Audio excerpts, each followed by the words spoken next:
I told my daughter that I won't attend her wedding if her biological father is there, but now she's saying I'm stuck in the past. She doesn't know what she's the product of.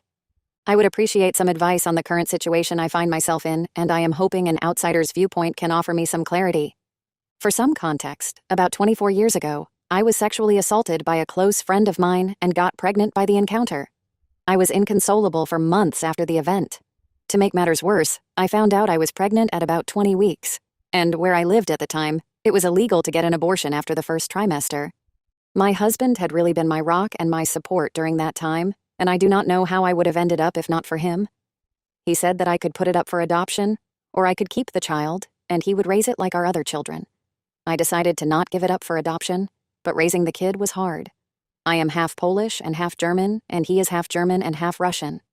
We both have pale skin, light hair, and blue eyes, as well as being fairly tall. I'm about 178 centimeters, or around 5'10", and he is 191 centimeter, or about 6'3".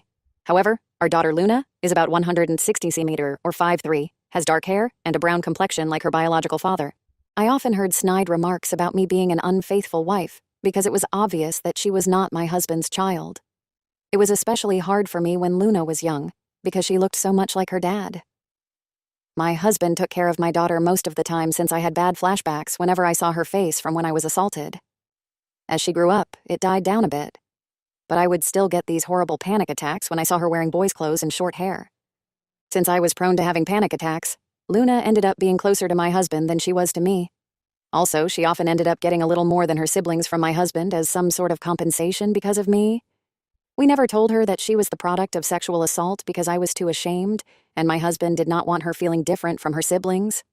I often told her that me and her biological father got into an altercation and never spoke to one another ever again.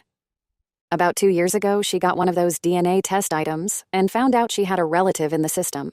Said relative got Luna in touch with her bio dad, and they started talking despite my protests. He apparently wanted to speak to me about something he wanted to tell me, so Luna attempted to persuade me to speak with him. I made her aware that me and her father shouldn't ever be in the same room together. Now, Luna is getting married to a lovely young man. Some of the COVID restrictions have been lifted, so she is able to have a decent-sized wedding. The original plan was to have my husband walk her down the aisle, but he had gotten into a bad accident, leaving him in a wheelchair until his legs are strong enough to support his weight again. However, this is not her idea of a picture-perfect wedding day, so she invited her biological father to have the honor of being the bride's father. Her wedding invitation not only invited my rapist, but she totally disrespected the man who raised her. Although I or a bridesmaid could have pushed him down the aisle, she thinks it would not fit the vibe of the wedding. My husband looked so shocked and upset that she would even think of this, but I was furious. I have a visceral hate for that man, and I let her know that I would not be anywhere near him. She told me that this is what she wants, and there's no changing her mind, so I told her I will not be attending if he's there.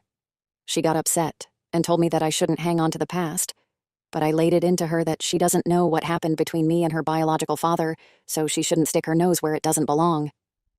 Though I feel terrible about what I said and how I said it, and I can't be blamed for her being born or not knowing what happened since I never told her, I still feel as though my wishes should be respected if I say I don't want to be in the same room as someone. X. I'm now okay with her contacting her father. I just do not want anything to do with him. Also, it's rude to replace your father with another man who you've barely known for 2 years because of something he couldn't control.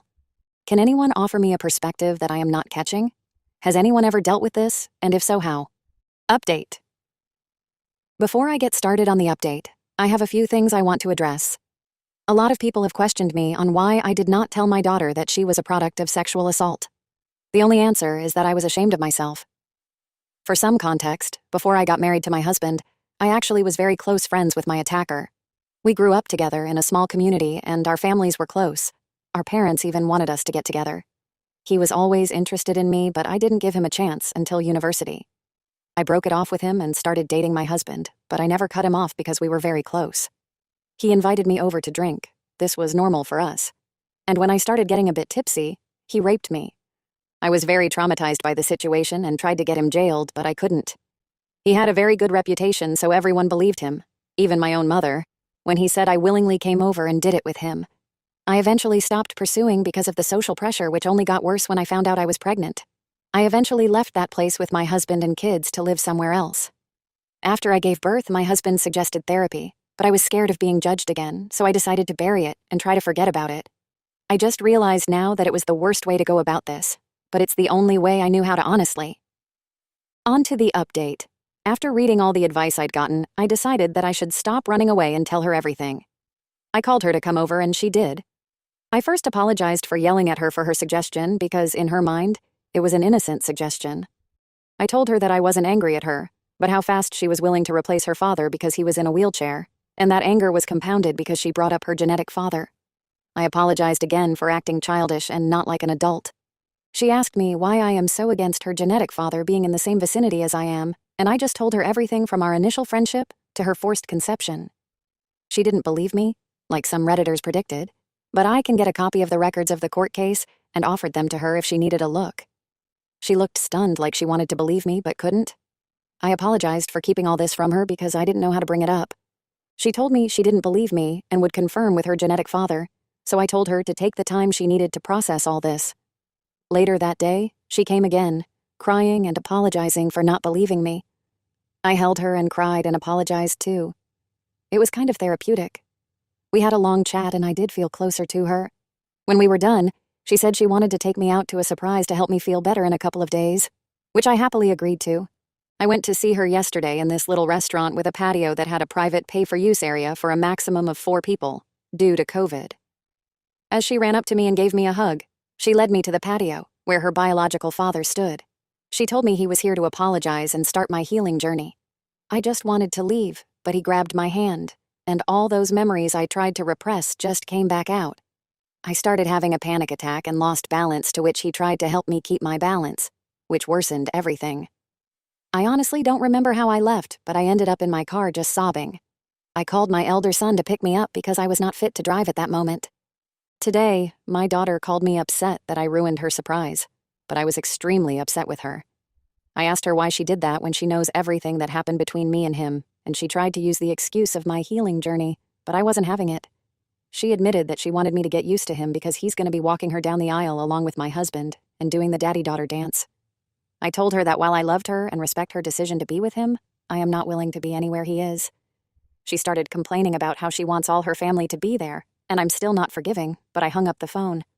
My husband is aware of everything and stands by me of not going to her wedding, but I don't want this. If my other children were to know, they would stand by me and tell the rest of their extended family, which is going to lead to my daughter getting disowned by the family. There is no need to give me advice on this because I will be seeking professional aid. Anyways, one good thing to come out of this is that I'm finally confident enough to seek therapy. Thank you for listening to my venting and for commenting on my last post. Happy holidays. I hope you enjoy it with those who you love. Update 2. Hello, everyone. It has been a while since I last posted on this website. I have a few new updates for everyone that has been asking me. I apologize for not getting to everyone in my direct messages, but I really appreciate everyone sending me support through those tough times. I would like to share some good news before going on about what happened with my daughter. My husband is able to walk again, albeit with a cane, but it is progress. We have been going to physical therapy to help strengthen his legs after his accident. It's good to see him happy and walking again. I've also been to therapy and met this wonderful and sweet therapist. My therapist is so patient and kind. Since my husband and I started together a few weeks ago, she has been extremely helpful. Bless her soul and all those who recommended therapy. I would have missed out on such an experience, so my thanks go out to all of you. Like most of you advised, my therapist also advised me to tell my other children about what went on between my youngest. For reference, I have 3 other children, 30M, 27F, 27M. My eldest boy is the only one that had a slight idea of what happened, but the other 2 were left unaware. I was quite scared and anxious to tell them what happened, especially because my mother and other family members initially reacted negatively. I invited them over around 2 weeks ago for a family dinner and told them everything that happened with the conception of my youngest to what happened recently. They were all silent and stared at me, so I became a little nervous until my daughter started crying. It was so upsetting for her, and my 2 sons were pissed off at my youngest and her father. They asked why I didn't tell them earlier, and I told them I was just scared of how they could have reacted. My husband took them out of the dining room to talk while my eldest daughter just cried together. When my boys and husband came back, they apologized for leaving early and left. My eldest daughter wanted to spend the night with me, but early in the morning, she left with her brothers to do whatever. I didn't hear anything from them until last Wednesday. I was on Facebook when I saw my elder daughter's post calling out my younger daughter for not only ignoring the man who raised her, but siding with her mother's R-pissed and re-traumatizing her. My boys made similar posts as well, dragging her name through the mud. I had so many direct messages, but I didn't want anything to do with them, so I deleted the app off my phone. Since I don't like people knowing about my personal life, I asked my kids to take down the post. They said they did, but I haven't re-downloaded the app to find out. My youngest's would-have-been husband came to my house with his mother to apologize. He told me he broke off the engagement because he couldn't be with someone who treated their parents like that. His mother let me know how disgusted she was with my daughter's actions, and someone like that would never be a part of her family. I was honestly stunned by all the support I have received. It's one thing to receive support online, but receiving support in real life was surreal for me.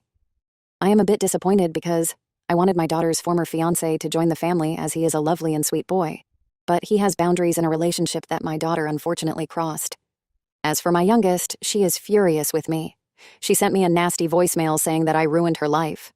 Her friends and fiancé basically cut her off. Needless to say, I felt terribly sorry because I had attempted to avoid this situation at all costs. I went through what she is experiencing, and I know exactly what it feels like. I told my therapist about this, and she told me that the difference is that while I was the victim, my daughter brought it on herself.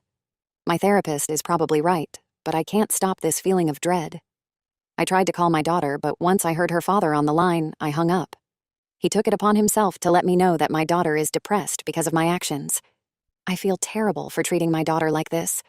My husband says that I should focus on myself, and I'm trying to, but I just can't stop worrying. I don't think that my daughter is safe when she's with her biological father. This is all that's going on in my life right now for all those asking. Thanks for listening to me, and thanks for the advice again. I really appreciate everything.